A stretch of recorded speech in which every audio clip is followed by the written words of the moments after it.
이 목사의 5분 갈라디아서 2장 1절부터 10절까지의 본문 묵상입니다. 오늘 본문에서 사도는 두 번째 예루살렘 방문을 언급합니다. 시기적으로는 14년 후에 예루살렘을 다시 올라갔다는 것이고 상황적으로는 계시를 따라 예루살렘으로 올라갔다는 겁니다. 여기서 계시를 따라 예루살렘에 올라갔다는 이 뜻이 조금 분분한 의견이 있습니다.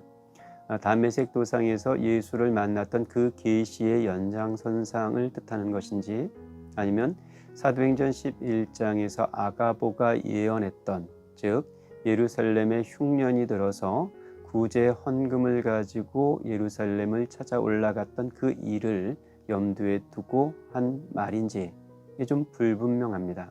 만약 후자의 경우라면 지금 바울이 예루살렘을 방문한 목적은 두 가지입니다.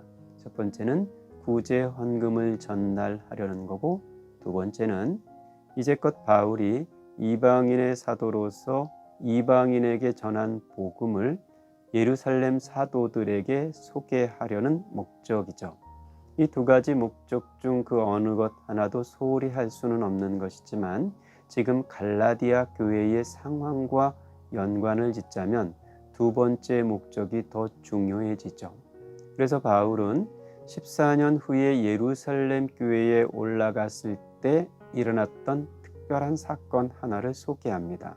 그게 디도의 할례 사건입니다.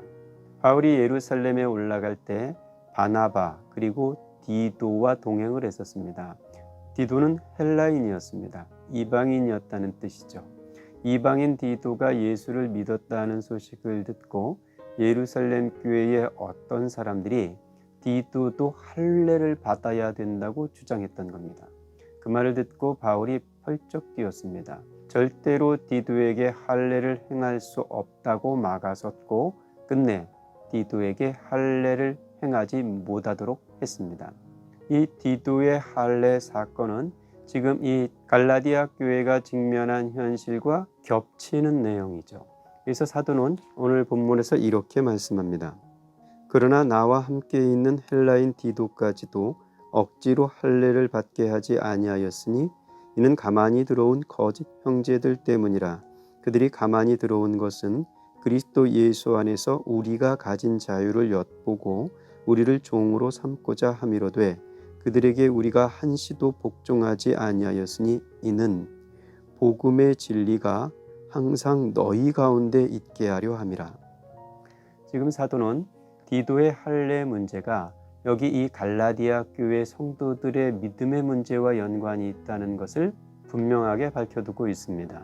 구원에 이르는 복음은 할례나 안식일이나 음식 규례 같은 율법을 지켜 되는 것이 아니고 오직 그리스도의 십자가와 그의 부활을 믿는 믿음으로 말미암습니다.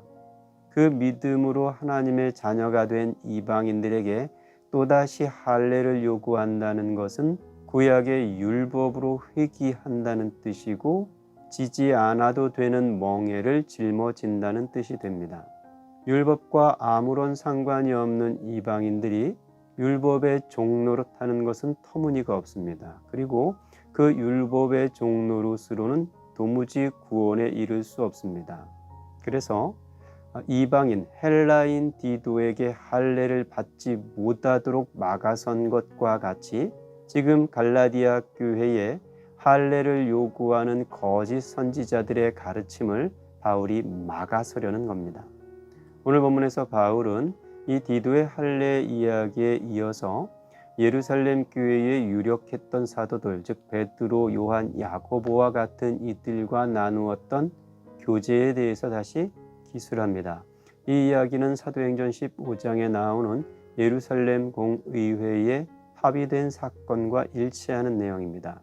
사도행전 15장의 예루살렘 회의를 통해서 도출해낸 결론은 베드로는 유대인의 사도, 즉 할례 받은 자의 사도로, 바울은 이방인 곧 할례 받지 않은 무할례자의 사도로 부르심을 받았다는 것을 확인한 것입니다.